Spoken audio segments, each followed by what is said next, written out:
Welcome back to the 521 Sofa Chat. My guest today made her entrance into the world of rap battles in 2010. She's been releasing music since 2002 and has 13 albums under her belt, with the most recent being just a few weeks ago. I'd like to find out who the person is behind such an immense body of work and what keeps her going. But before we get into it, please subscribe to the channel, click the bell to receive the notifications, like, share, and get involved in the comment section below.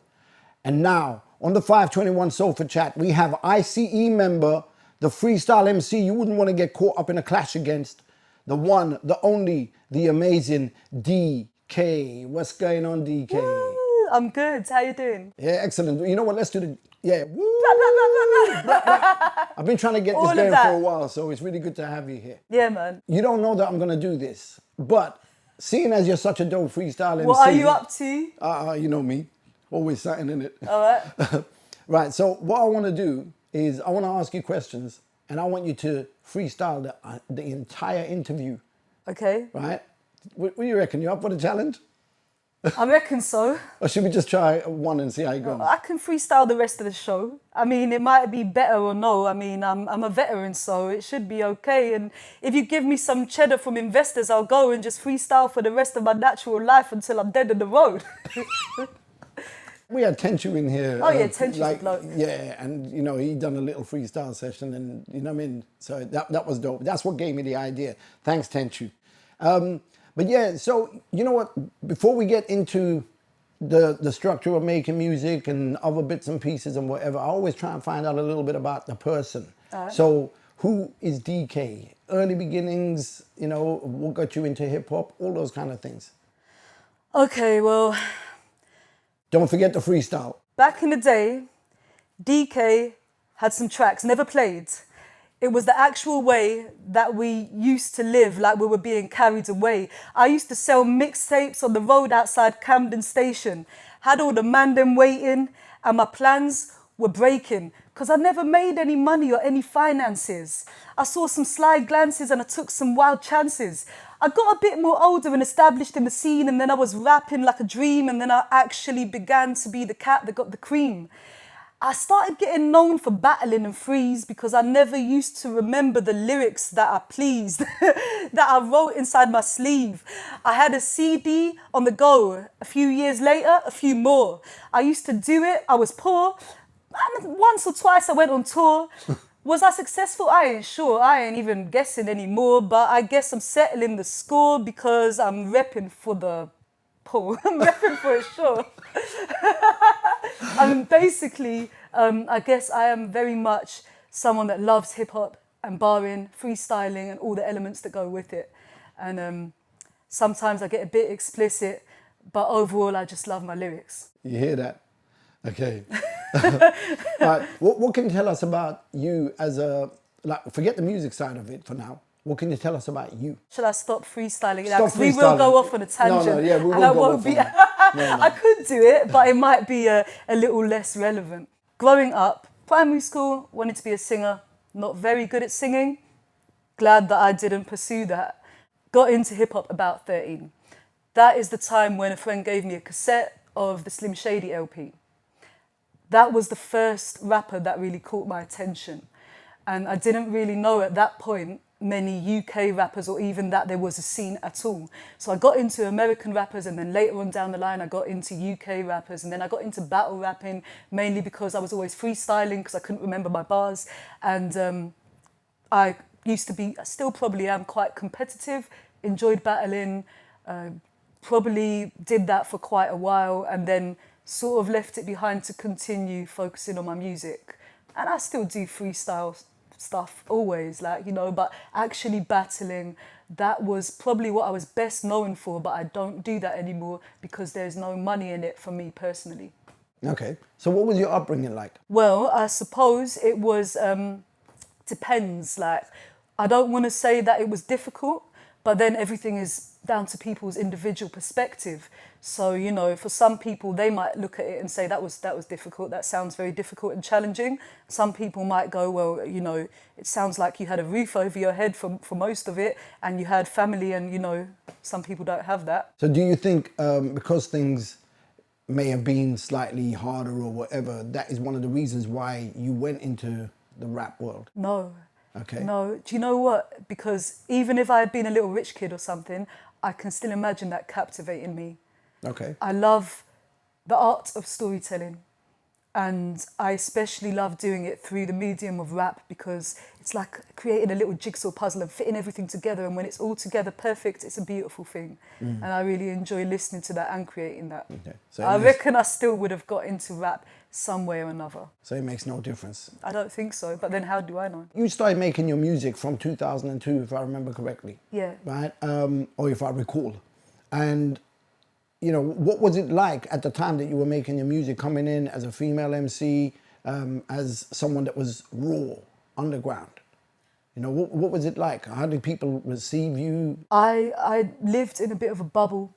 I refused to let myself think of myself as any different from anybody else. For me, that was just their thing that they used against me in battles or in a freestyle cypher. It's like, if you're fat, you're going to be called fat. If you look like this, you've got a massive nose, it's going to come up. So if you're a woman and there aren't any other women, it's going to be their talking point because people don't know you. They're going to pick out the simple characteristics that they can use to show that it's relevant to you. I wouldn't say it never affected me. What I would say is that I was quite a stubborn person that did not let it affect me. It's just whatever people see that stands out about you, they will pick on that and they will use that to show that they are talking about you specifically. As a rapper, do you feel like maybe you take whatever you think people's perception of you is and then you turn it to make it work for you? I think I was just myself, very, very unapologetically myself, and over time people that get to know me will look beyond whatever I am, whether it be gender, race, background or whatever, and then you get the essence of what the artist is. But of course, all these things have a massive influence. I'm not deluded. I know that being a woman has given me different life experiences in many ways. But I think when it comes down to the core of it, it's rap. It's you as a writer, as a human. While things can be influenced by it, it's not the very essence of what makes you. When we're talking about your first album, at what point did you kind of think, you know what, I'm more than just a rapper. I'm someone that can go on vinyl. I could do this, I could do that. At what point did that hit you? And, you know, how did you finance it all and everything? I don't know, Blade. I don't think it ever hit me. I think I was a very one-track mind person. I said, if I keep going, I will magically make it. Like these people that are blindly religious and have so much faith, they don't give a motherfuck about anything. That was me for a long time. I was like, I'm just going to keep working and then somebody is going to say, wow, you know, come and join this movement and I will somehow make it. And it was that kind of blind faith that I had for ages. And I just kept doing whatever I knew to do. But I definitely, looking back, I definitely could have done a lot more. To be the kind of people that we are, I think it takes a certain crazy obsession. It was definitely an obsession. And you know why I say that? I say that because I've had people saying, I remember seeing Dekay walking down the street and just rapping to herself. I remember, and I used to do that as well. Yeah. So, you know, obviously you said you didn't care, you just carried on. It's a part of my character. I'm the person that will be standing outside the event for hours afterwards, ciphering and freestyling. Even if no one's listening. I mean, usually people are listening. If there was no one there, I guess I might go home after a while, but there was always people around. There was always like-minded people. And that's just part of what we did. Okay. And still do. Okay. I ain't gonna lie, we still do that. All right. That's the best way. When we have the time, yeah. Yeah, it's the best way. That's how you find out you can improve. Like, I don't get rappers that basically write and then they never practice or keep practicing. Studio rapper. Yeah. I don't know people like that. So what kind of rappers do you know? I know people that love it and will do it without money, without payment, and will do it because it's an innate need to perform and to create. And we will literally just, it's fun. It's just something that's in us. And especially when you get to a certain age and you have kids and you have a job and you have a life which is sometimes difficult, not difficult in the hardships that I experienced when I was younger, which were dramatic and like you would listen to them and go, wow, that's fucked up shit. This is a different kind of difficult, this is like monotony. This is the difficult chore of doing the same thing every day. And that can take your enthusiasm for life away. So the getting together and freestyling and ciphering and spitting bars to each other and performing, it's like the lifeblood that comes back, you know. So primarily it's all about the enjoyment, and whether you ever get that big break or not is irrelevant. I haven't given up. You haven't given up on what? I haven't given up on what I lived my life as a dream, but as I grew older, I understood wasn't going to happen magically, and that I actually had to do certain steps to reach a desired goal. So you've had a certain formula that you've kept with, you know, and you've made little changes here and there with your production and all that. What do you think it's going to take to get that? Because you've been doing this like this for so long. It's like 20 years now. Yeah. So what do you think it's going to take? Madness, should we come back to that? Should we? We can. Well, it is the definition of madness, but let's come back to that. In the earlier thing, you used the words "fucked up." Yeah. Right. So I remember seeing a few battles back in the days where you were battling, and I remember one thing that I was just thinking, wow, people are cold. They don't care. They're coming for you, and it doesn't matter whether you're male, female, whatever, anything. It doesn't matter. They're coming for you, and the thing that you used to, quite a lot of people were pulling you up on you being homeless and stuff. Yeah. You know, do you want to talk about that? It's a good talking point. It's like if you're writing bars for somebody that you're going to battle and you found out that they used to be homeless, of course you're going to use it, because then you can make jokes about them living in a box and all that sort of thing, you know. And the funny thing is with the battles, I don't know about other people, but with me personally, I didn't have a problem with anybody that I battled ever. It was like wrestling, where we're putting a show on for the camera. It wasn't real. And where I would get genuinely pissed off and depressed if I thought that I hadn't done well in my performance, which was often, and I thought that I could have done better. That's me being critical of myself. It wasn't me being mad at the other person. Yeah, I was homeless, but it was so long ago now. It was when I was 16, and after a while I got a hostel, and it wasn't that dramatic. You know, I wasn't sleeping out in the street for months. It was a short thing, and then I lived in the hostel for several years, and then I got a council flat. And then there was many issues with that flat, with the neighbours, and much drama. Lived through that, moved to a different place, many issues again, moved to a different place, finally have a stable situation now where I'm happy with where I'm living. And although not satisfied, comfortable with my situation. How did you turn that round? Time. You just go through the system. In the UK, there's a system which used to be a lot easier than it is now, I imagine, where if you're homeless, you can get into sheltered accommodation or temporary accommodation, and then over time you can bid for a property from the council or housing. I just went through the system. So if there was anyone else in your situation now, what would you say to them? Like, because that was 20 years ago, maybe even longer, I don't know. But there are things in the world that are changing constantly, and rules that the government make to satisfy themselves and whatever, those are all changing. So maybe circumstances are different, maybe they don't support the homeless as much and whatever. But if everything was the same as what it was back then, what would you say to them? If everything was the same? Yeah.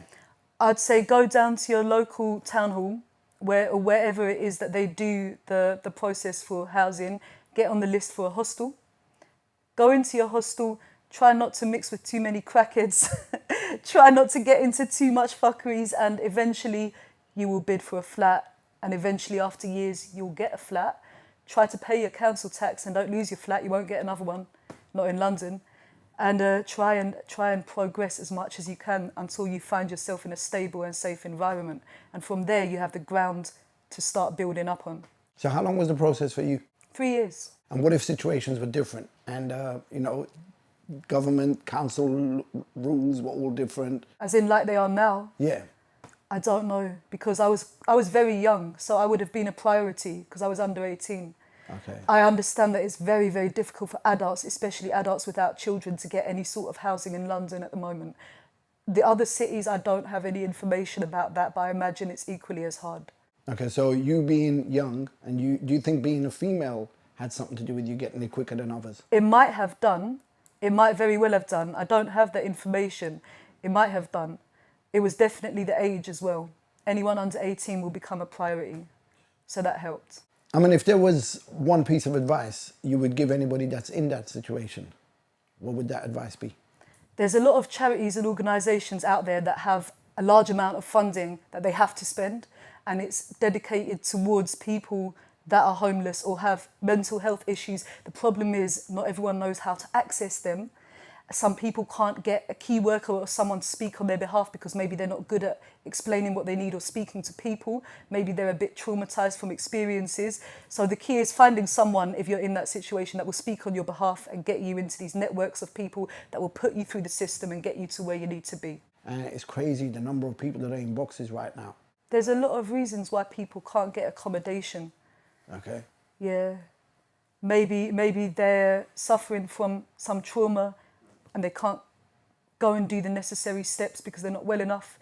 Maybe they have some substance abuse issues. Maybe they're not legally entitled to any, help from the government for many reasons. For so many years, there was all this thing about, if you get pregnant, you can get a house quick. And there was this thing of where everyone was kind of suddenly getting pregnant and going and getting places. Yeah, I don't know about that. I mean, to me, all that I imagine would have happened is you and your new baby would have been put into a hostel with loads of other mums and babies. That sounds like a nightmare to me. Yeah, it does, doesn't it? I don't know why you'd want to do that. You know, we're filming this around the corner.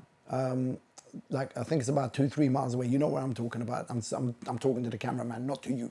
But yeah, that at one point had the highest rate in the country. This is going back about 4 or 5 years for that.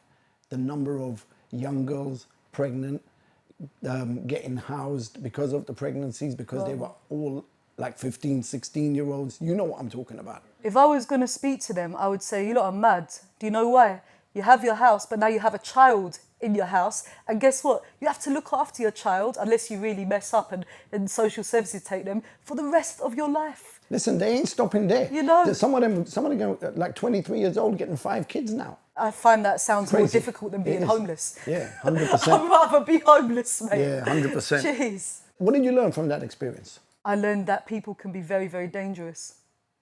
That's what I learned. And I also was quite, let's say, immature and I was like a daydreamer, and I had a lot of hard lessons and they all shaped me for the future to understand how certain people work on different levels. I don't regret anything. It was very useful. Did you have some kind of radar to kind of say, that's a dangerous person, that's a dangerous person? Not when I was a teenager. You just took anything? I didn't know what was going on. I was just going around with my dreams of making my music, hanging out with my friends, and then, stuff happens. You get jacked, you get people attacking you, threatening you. You get all sort of things when you go into these kind of scenarios where you're with other desperate people that are older than you, perhaps more desperate than you, people that want to take the piss. All sort of things. These shape you for the future so you understand more about human behaviour. And I guess you could take that stuff into your battles as well. Maybe. Gives you strength, doesn't it? Maybe, yeah. If you had to deal with that, because that's well, not if you've easy. been in a real physical fight, then a verbal fight isn't going to faze you a lot. Was that a regular occurrence? No, it wasn't regular. And I think the reason why is because I acted and looked much more crazier than I really was. You have to, innit? So maybe that kept away a lot of nutters. I remember sitting on the buses when I had no money, and as soon as the conductor was coming around, I was like, just acting stupid so I wouldn't have to pay my bus fare. They walk past you. So sometimes you've got to do those things, haven't you? Yeah. Yeah. But this is so long ago, going back into the decades. Yeah. But the thing is, other people can learn from your experience, which is why I wanted you to talk about that. Yeah, because like some people, like, I'm going to say this because I put it on one of my posts anyway. A couple of days ago, one of my son's friends committed suicide, hung himself. And you just don't have to go there. Do you know what I'm saying?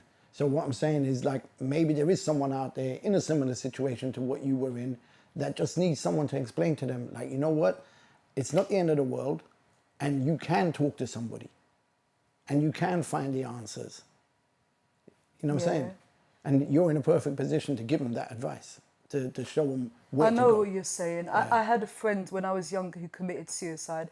I would say to anyone who felt like that, I would say, this is a short life anyway, and it's guaranteed that your life is going to end. So there's no point of ending it before it's going to end anyway. That is a given. You don't have to worry about that. You're not going to live forever. With your time that you got left, go somewhere else. Find a way to go somewhere else and be a different person rather than just washing your hands of the whole life. And that's a good point that you just made there, because like maybe you're just on the wrong path. You need to find something else that is going to make you interested in living. I mean, the great thing about it is if you're ready to kill yourself anyway, you have nothing to lose. So you can go ahead and do whatever you want. Go and enjoy that freedom. Yeah. Go and enjoy that. Don't just, you're in a perfect position to do whatever you want with no consequences because you're that willing to end your life anyway. Go and live the rest of it. It's going to end eventually. Yeah. And I hope someone learns people from that this. are genuinely suicidal might be like, fuck you, I'm sick of this shit. I don't want to start again. But it's easy to say it, but when you're in that mental state, I understand it's a completely different thing and you're not thinking like that. But it would be nice, wouldn't it, if everyone in that sort of position could just go and start again somewhere instead of finishing it. Your rap battles, I remember one battle that I watched was with Uno Laves. Yeah. Lavos. Uno Lavos. Lavos, that's it. I can't All the buckets. Yeah. Right? The thing that made it interesting for me is that, obviously, like, I'm not going to lie to you, I thought he won. He did, didn't he? Yeah. At the time, I didn't think so, but now I think he did. I think he won. And I remember seeing that at the time when I didn't know you and I thought he won. Yeah, but I tell you what got me with him, and this made it very clear, was the personality, right? It wasn't necessarily that he was a dope lyricist, but he had that comedy timing. He timed everything to perfection, whereas you were coming in with all aggressive whatever, and it didn't have the same personality as him. It didn't work for that reason. Yeah. If I was going to do that now, I would probably have freestyle and flipped most of the things he was saying and been a lot more laid back and comedic, and it would have been a much better and more entertaining battle. At the time, I think I probably didn't have enough of that comedy aspect. It was bars, bars, bars. That didn't work in the battle against him. And unfortunately, that was the biggest feud battle. It's not my favourite one. I think at that stage of my life, I thought I was much better than I actually was. All of those don't flop battles, unless they were specifically freestyle battles like the ones that I did with Dots, where pictures come up on the screen and we freestyle about them. They were all supposed to be written because that was, and in fact, I was the one that usually messed up by not writing or remembering everything that I'd written. So I would freestyle more than other people just for that reason. So you went into those without written? I always had something, but I didn't always have everything. So you could just throw random things in there and whatever? Yeah, and of course, anyone that raps will know there's an art where you can have your writtens, but you can have a space left for a freestyle, make it a bit more entertaining. So if I was to say to you, right, I'm Uno Lavos now, take it back and do the new you now. Oh my God. What would you do? I have no idea, because you'd have to say something to me first and then I would just rebuttal whatever you said. Basically what I would have done is just flipped whatever he said and made it funny, rather than being a serious person against a really funny guy. It just didn't work. When did you stop battling and why did you stop battling? I didn't stop battling at a specific point. It's just that I was not getting any revenue and it felt like I have to prioritise things that are giving me revenue. Battling didn't. And also, unless it was a freestyle battle, it required a certain amount of time. I don't have time to give away anymore. I've done all that for years. I had a lot of time and I put all of my time into doing music for free, performing for free, battling for free, all of these things. Yeah, I've done all that. That was the younger days. I'm not in a position to be able to do that anymore. And I don't think artists should do that anyway. On a matter of principle, I think that unless it's something specific, like I'm coming here to do some promotion, which we're giving each other something, I'm giving you content, you're giving me promotion, that's a form of something valuable as well. But as far as doing an actual job is, like battling, I have to write lyrics, I have to perform. It takes time. I need some kind of revenue back from that. If you're going to offer me a small amount of revenue, it's not worth my while. Respect BA is a well-respected battler. He used to be my hype man, so I used to have these conversations with him quite often. And every time we talk to battlers, I have to mention his name because he deserves it. Like, he was dope. 100%. Simple as. But we used to have these conversations, and I think I remember a time when they were talking about people bailing out on either, I think it was Jump Off actually, when they were bailing out because Jump Off was making all this money and the artists weren't getting anything.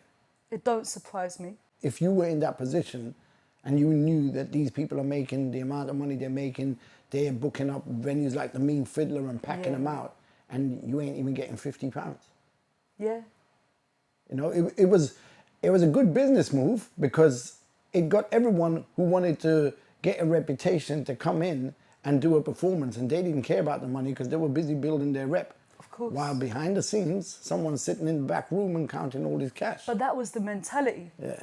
We never, I mean, I speak for myself, but I'm sure it's true for many people, we never ever thought even about asking to be paid back in the day. It was like, I've got to earn my stripes, I'm going to do whatever I can.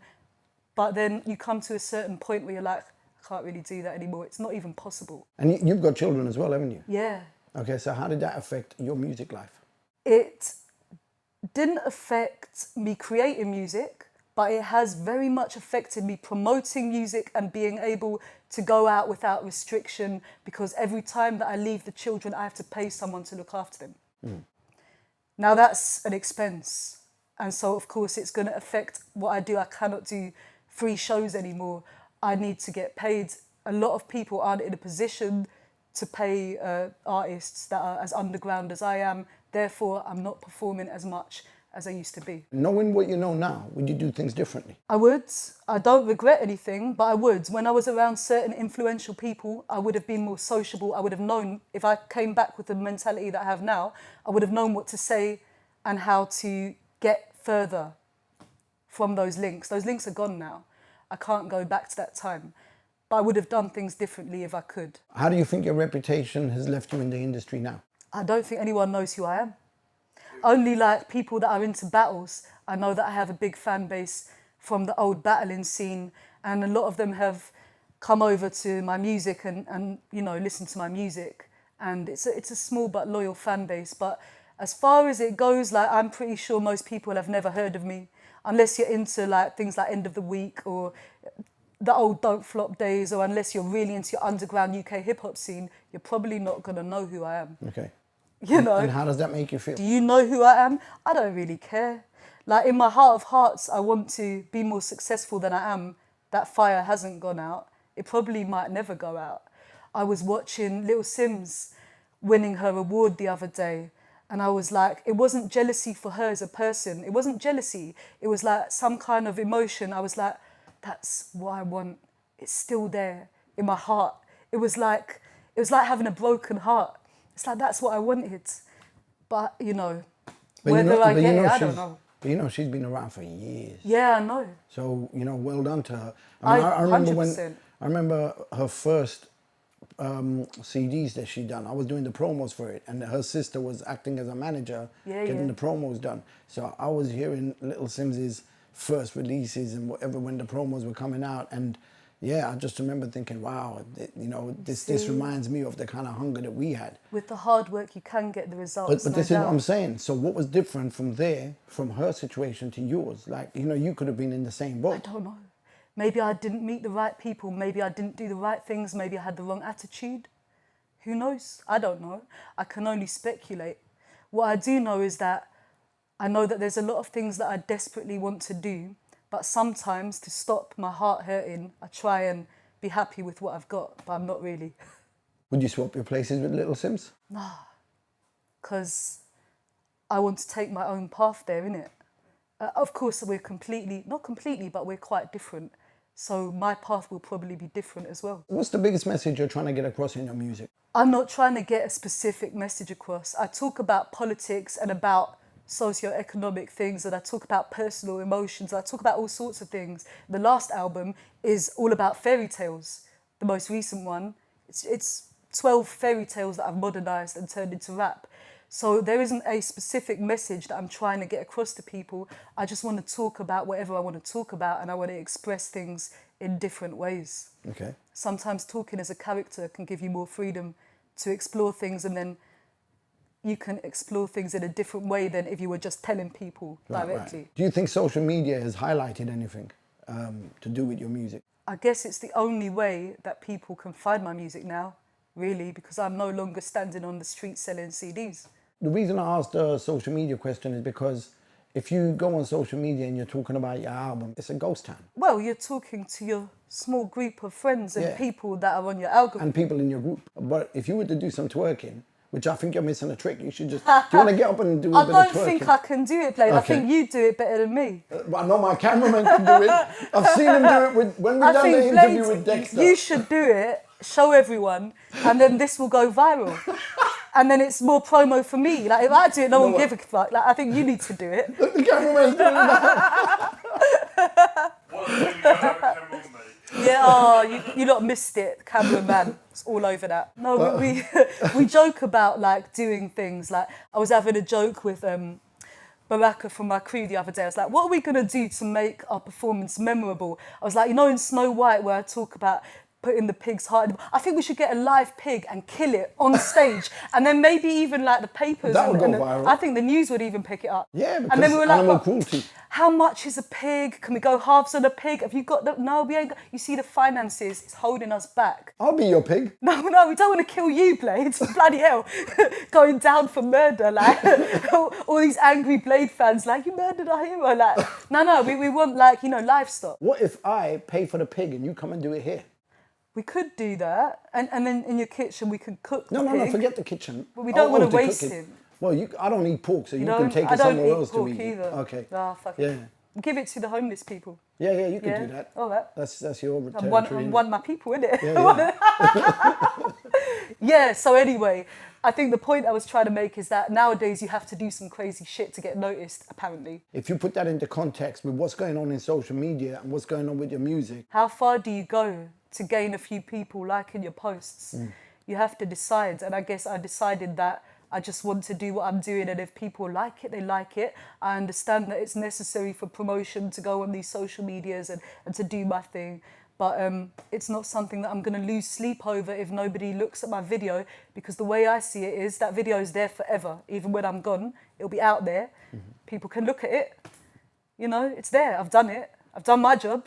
You know, people want to look at it, go and look at it. If I was to say, how does Dekay from 2002 compare to Dekay 2022? I'll be like, bloody hell, what happened to you? Yeah, where's all this fat come from? Oh my God, what's going on? I look old, shit. Apart from obvious physical differences, being younger and skinnier, and dyeing my hair dark. You sound bitter. Well, I would love to be skinny again. No, I wouldn't. Not even skinny. I would love to be at pre-baby weight. Okay. It's something that I'm going to do. Okay. So, you know, in the future, I aim to be more healthy. I'm not a very healthy person. Okay. So I aim to get the physical health and the mental health on track, and probably get a lot further with all that in place. Yeah. But mentally, I mean, in 20 years, you're going to evolve as a person, no matter what, you know. So I like to think I'm actually a lot more comfortable and confident and less miserable. Okay. Yeah. Yeah. And while I still suffer from depression, I know how to deal with it now. And you'll probably never know. Because I've found a way to deal with that and to be able to interact with people on a level that I think is acceptable. I kind of asked this to a lot of artists as well. Do you think the depression came before the music, or the depression came because of the music? I can't tell whether the depression is a result of my life experiences or whether it's a chemical imbalance. And there isn't any way to tell, because I've never had any time where I haven't been challenged by something or other. So I have no way of knowing that. When you come up against challenges, how do you deal with them? You just have to deal with them one step at a time. You just have to, whatever it is, you have to make a little step ladder of things to do, and you have to go through them until it's sorted. And I'm guessing when it comes to writing, you do pretty much the same, write, production, get everything in order. With the GRIMM RAPS album, we actually started creating the music first, and then I wrote to the music. So I had the concept first, that came first. I chose the stories. I knew how I wanted to take them, the whole trajectory of the story arc. Then the music was made, then I wrote, then I recorded. From that, I'm gathering that previously you've always done the music first, then the writing. Not always, but predominantly, yeah. Okay. Because I write to the beat. I don't have to, but I just find it more enjoyable. You know, some of the biggest tracks that I've written to a metronome. Very often I'll write bars in my phone when I'm out and about, and they will get put into tracks. So I've written them just when I'm out and about. But actually structuring and writing an entire track, I usually do it to music. You've got 13 albums. Which is the most important album to you and why? It's not a straightforward answer because each album is from a different time and a different mentality. It's kind of like looking into a diary of someone growing up. You can hear my voice and my skill level hopefully evolve, and you can also hear my mentality evolve. So it's like looking at someone going throughout the years as they go on their journey. I guess I will always feel that my most recent work is what I'm most proud of because I try and make everything a little bit better than the last thing.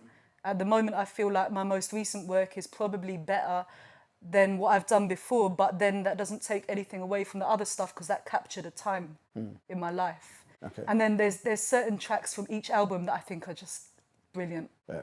And then there's certain tracks that I think, oh, I would have changed this and that. What's your favorite Dekay track? I don't have one. It's like saying, what's your favourite child? I can't choose. Yeah, you can. Out of hundreds. Yeah, you can. It would be a different one for each emotion. If I feel this way, it'd be that. If I feel a certain way, it'd be that one. With GRIMM RAPS, that came out about 2 weeks ago, but by the time the interview goes up, it's going to be about 2 years. Yeah. Right? So do you want to explain to people what that's all about? GRIMM RAPS was basically, I didn't want to talk about myself anymore, so I decided that I'd do a concept project. I took 12 of the Brothers Grimm's well-known fairy tales. Some weren't that well-known, some were quite well-known, the ones that Disney took.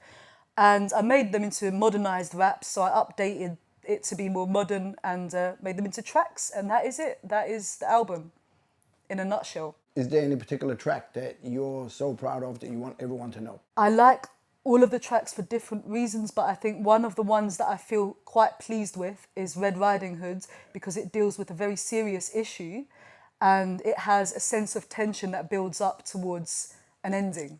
Is that the one that features Baraka? No, but though Baraka's on 2 of the tracks because he's insanely, ridiculously talented. Yeah, Baraka's. I got him on...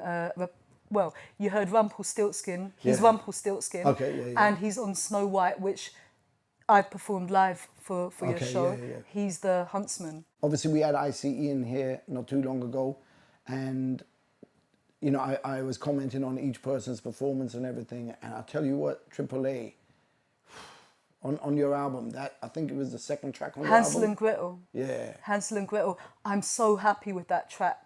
He So murdered happy it. with it. It's just perfect. I'm not going to say you murdered it because you murdered it anyway, but I'm saying for the features, I mean, everybody, Miss Yankee as well. Maybe you hadn't heard him spit like that. Yeah. It No, was I heard him spit here, but so on point. It yeah, was so intricate. ridiculous. He really pulled it out of the bag. But then anyone that I get to feature, I ask them because I think they're going to be perfect for it. Obviously he's part of the crew, Baraka's part of the crew, but what was it like working with Miss Yankee?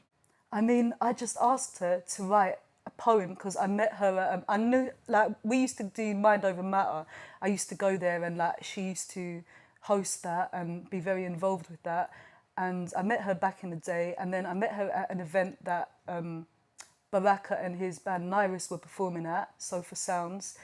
And I asked her if she would do a poem to, like, be an ending for my album. And then she did. She killed it. And she sent it to me. I was like, this is perfect and beautiful. And that was it. She just did it. It's beautiful. Yeah, no, she's sick. Like, Yeah. the lyricism in everything she does. You know, I listen to a lot of poetry, but with a lot of people, I just find it's like going with emotions. No, Whereas with she her, did it she with catches real you. emotion, and it was the perfect ending But there's for a the difference. project. There's a difference with going with emotions and doing it with emotion. Yeah. You know, and she does everything she's done that I've heard is just like, whoa. Big up Whoa. Miss Yankee. Yeah, 100%. Yeah. Big up Miss Yankee. Big up I.C.E. All Big of up them. Rubik's. Big up everyone that was featured on the album. You know, we were talking about the album and the way the sound has changed over the years and where it's got you to now. Yeah. Production. See, when I listen to a lot of rappers, I hear a lot of beat makers. And sometimes I wonder if what's missing is that production. Do you get what I mean? Like to get a guy who's a specific producer, not a beat maker, not someone who makes beats and puts a Yeah. little loop here and there, but someone who understands the sonics of how this is going to work in a club, how this is going to, and not just in a hip hop club, but in a worldwide club. It would be very useful. Right. So do you think you're missing that in... I would love to have that. Okay. So the way that I work on most of the albums, the last album, for example, Matt Catlow is an amazing producer. He's produced all these beautiful cinematic beats out of ideas that were me doing really shit beatboxing and sending him guide tracks and like showing him what I wanted. And he's made them into these wonderful beats. And it was just me and him that did this. I recorded the vocals in a studio and sent them to him. So there wasn't anyone else involved. Of course, it would be lovely to have a bigger team of people, and the project would no doubt benefit from it. It was just two of us making this. Let's just go through the process of potentially writing one of those songs. Yeah. So what I need you to do now is a bit of shit beatboxing. Okay. So go ahead. I'd be walking around the street or my house or whatever, and a melody pop into my head, and I'd be like, okay, quick, get the voice note out on the phone and go,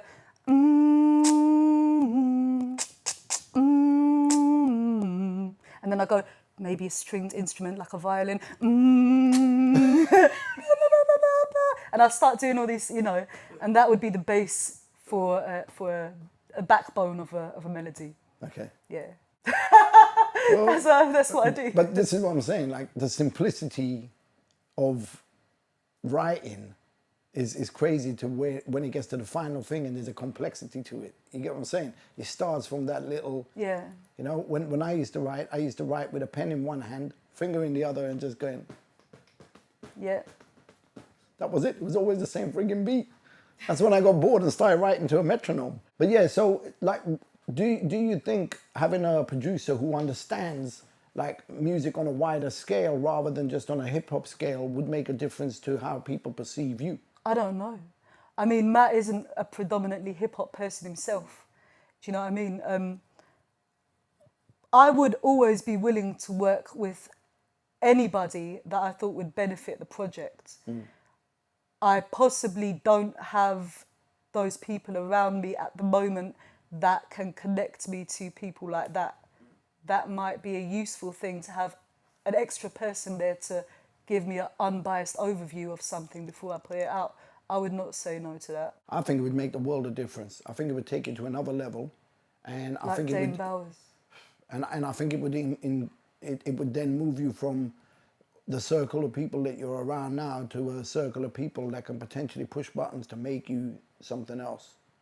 Do you know what I mean? Like on a much bigger scale, because that's all it is really. It's like getting in with the right circle and doing it. But when you ain't got no money and you haven't got even, say an opportunity turns up and you can get somewhere and you can meet 100 different people that can catapult your career, but you ain't even got the train fare to get there. It depends what it was. If it was something serious that I thought was very important, I would ask them to pay for me, or I would borrow money or whatever. So I guess there is always a way to make things happen. I can't say that there isn't. But what if they didn't know you existed and you had to go there and show them you exist? I just have to take each individual scenario as it comes, I guess. Do you believe you could walk into one of those, like the Lion's Den, and just stand in the middle and spit bars and they'd be like, whoa, I want to work with this person? I think so. Well, that's what I think. Okay. If I didn't think that, then I'd be questioning what I'm doing after all these years. So 8 bars, just spit 8 bars on the camera now, in case anyone's watching. I've been around since the archetypal, battle scarred from survival. Rappers will rival, snap on the mic till I go home, recline and kick back like a rifle. Like dirty washing as a young'un was trapped in a cycle, living next to junkies with needles on their tracks like a vinyl.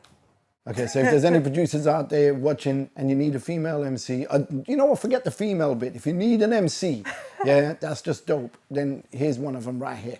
Okay. If you need an MC, I work for a reasonable fee, let me know.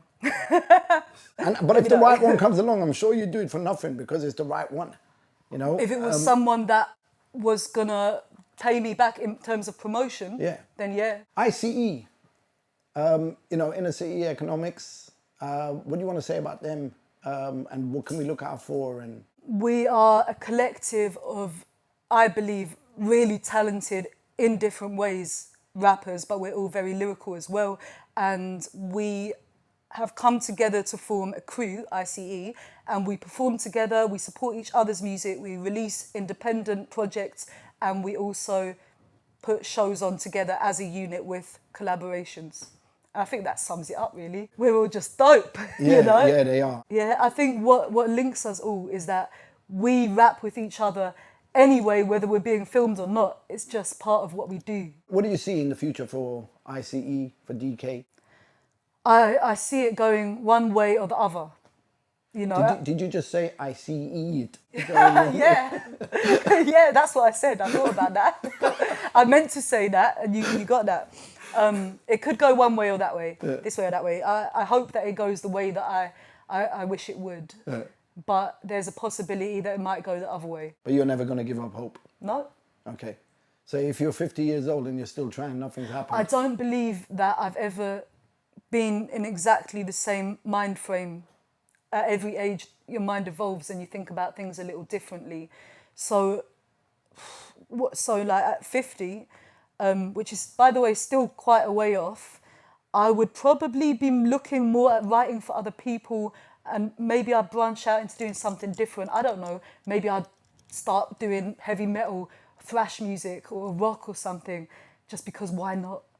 Maybe that's an angle you need to pursue. Maybe while you're doing what you're doing, write some extra lyrics in your spare time. Start sending it to certain people in the charts. Yeah, because they might. I don't think people read unsolicited emails. I think I would need to have some kind of connection with somebody, a name or something, because it just doesn't work like that. Because that's what I used to think, and I used to send shit here, there, and everywhere. Did anyone listen to any of that stuff? They don't listen to people that are out there. I don't think so. You need that key. Which is sad, because they've missed out on a lot of talented people because of it. I think so. I know so many people that are so talented that I would just... I mean, I believe they should be on stage accepted awards. They should be massive. They've given up. They never made it. They struggled and suffered, and they put out beautiful, intricate music. They gave up, you know, because they didn't get anywhere. Exactly. It's like it's like a sad story, you know. It's not an uncommon thing to happen. So many artists have these little broken dreams in them. So you know what? You're hearing it from somebody who's done it for so many years. So I think this is a valid opinion. It's someone that you need to listen to. Who knows what's going to make it change? But we got to keep trying. Is there anything else that you want to say? Is there anything you want to promote? Where people can find you? Okay, obviously. Not physically, obviously, like not in your house and stuff. Well, look, people can find me physically at the market on the weekends. I do the markets. Okay. I do the markets. I sell tomatoes on the weekend. Okay. I love my job. I love being a market trader. I'm really good at it. You know, I love tomatoes. All you can sizes, find me at the market, innit? All sizes of tomatoes? All sizes. I could tell you a lot about tomatoes, but I feel that it might not be relevant to the viewers. I don't know. You know? Why don't you try? I got beefsteak tomatoes, I got golden star, I got the lemonade variety, I've got the beautiful tiger stripe, cherry vine, cocktail vine, all sort of tomatoes, even some aubergine seasonal though. Got lovely peppers. All sorts of, look, I can do 2 for 1 on for you, Blades. I can do 3 for 250 if you like. This is organic produce, yeah. These markets are proper. Now, see the way you promoted the tomatoes. If you did that with your music, you'd be gone. How's this? I'd be like, now listen, it's Dekay. I got albums on Bandcamp, Spotify, Instagram, all kind of gram. I mean, I used to sell grams, but now I'm on the gram. And if you want to find me, all you have to do is add Dekay Rapper, Dekay Rapper. It'll come up on the screen at some point. Follow me, follow my crew, Inner City Economics. Come and see us live if you know, if you're around. If you're not, then ask your local promoter to book us. We will go if we get paid, okay? We're out there, we're ready and we're passionate. Come on. There you go. Have you ever thrown a tomato at anybody? No, but there's still time for that. I mean, they're expensive. This is a valuable commodity. Okay. I'm not going to start chucking the produce. It's money. It's like throwing money around. I think before we done the interview, you gave me a bunch of CDs and you said just throw them at people. Well, you know, that's a different story. They're not such a valuable commodity at the moment. I got bare of them stacked up in my room, Blades. I said to you as a joke, I'm going to make an art sculpture out of my old albums that I never got to sell. Like a few hundred stacked up in the cupboard at least. How about if you want to be giving them away for free? Yeah. Why don't you put a message out there saying it? I mean, I don't specifically want to give them all for free because every now and then somebody comes along. How about if you sold them for £3 or something? I mean, they're £5 at the moment, so I guess I can do 2 for 5. Okay. With the code 521, 2 for 5. Go on, sell it. Yeah, sell it. If you write to me on Bandcamp and say code 521, I will do you any 2 for 5. How about that? You heard it right here. Yeah. Anything else you want to say? I just want to say that I have so much love for everybody that's struggling in the UK hip-hop scene right now. everybody around me is so talented and doing it for so little, but with so much motivation and, you know, energy. And I think that's something quite special. And, you know, you, the viewers, need to support these artists because we get our lifeblood from you guys supporting us. We do it anyway, but it's so much better to have that validation. Even just message your favourite artist and go, I really like this track and that track. You'll make their day. That's what I'll say. I have to add something to that. I feel like the more you guys show the artists that you're interested in what they're doing, the more they're going to give you as artists. Not in terms of necessarily giving you free stuff and whatever, but they'll come up with more music, they'll come up with more shows. There'll be so much stuff there. So I think it goes hand in hand. If you show them there's no interest in them, when there is an interest in them, but you just can't be asked because of a couple of buttons, you know, so what's the point of artists carrying on, really? And in this underground scene where we don't get that support from media and other places, we need fans to support us. Yeah, all we have is this. Yeah. You know, not me necessarily, I'm not an artist anymore, but you guys. Yeah, we support each other, I feel, but we need to support each other a lot. We need fans to support us as well. Do you feel like people are generally supporting each other because they're friends? Yeah. Because I've seen... Yeah, blatantly. And Scheme said this in one of their interviews, but they'd rather support their shit rapper friends or their shit singer friends instead of supporting some dope rappers that are out there. That needs to change if we're going to improve. So, you know, but that's my opinion. I'm not asking anyone to agree with it, but... No, it's true, isn't it? Yeah, so stop supporting your shit friends. In the words of Scheme, stop supporting your shit friends and start supporting the real talent. Oh, your whack friends, not your shit friends. I apologize, my cameraman just reminded me. So stop supporting your whack friends and start supporting the real talent out there. In the words of Scheme. Not exactly, but something along them lines anyway. That ain't going to happen though. Everyone is always going to support their friends. You know what? One day they'll wake up. But when will you not support your friends? You're always going to support them. Your friends. You just don't have to support them with regards to music. You know what I mean? So support your friends. Just not support them. Support them with their day job. Because you ain't doing them a favour by lying to them. But are they lying or are they also deluded? We don't know that. No, no, they're lying. They're lying. Anyway, all right, so there you have it. So we know there's no question that Dekay has put in the work over the years. If you guys really want to support someone who really deserves the support, head over to her Bandcamp and support her by buying her album, GRIMM RAPS. What is it? GRIMM RAPS. On that camera. GRIMM RAPS. All right. That's it. Yeah, we got it. So if you want to find out more about Dekay, go follow her on all her connection pages, link below. Get your happy slap hands ready and slap the hell out of that subscribe button. Like, share, and get involved in the comment section below. Thanks for watching. Thank you, Dekay. Thank you. All right. Oh, still got 5 minutes. Yeah, Time to throw some words at me for a freestyle.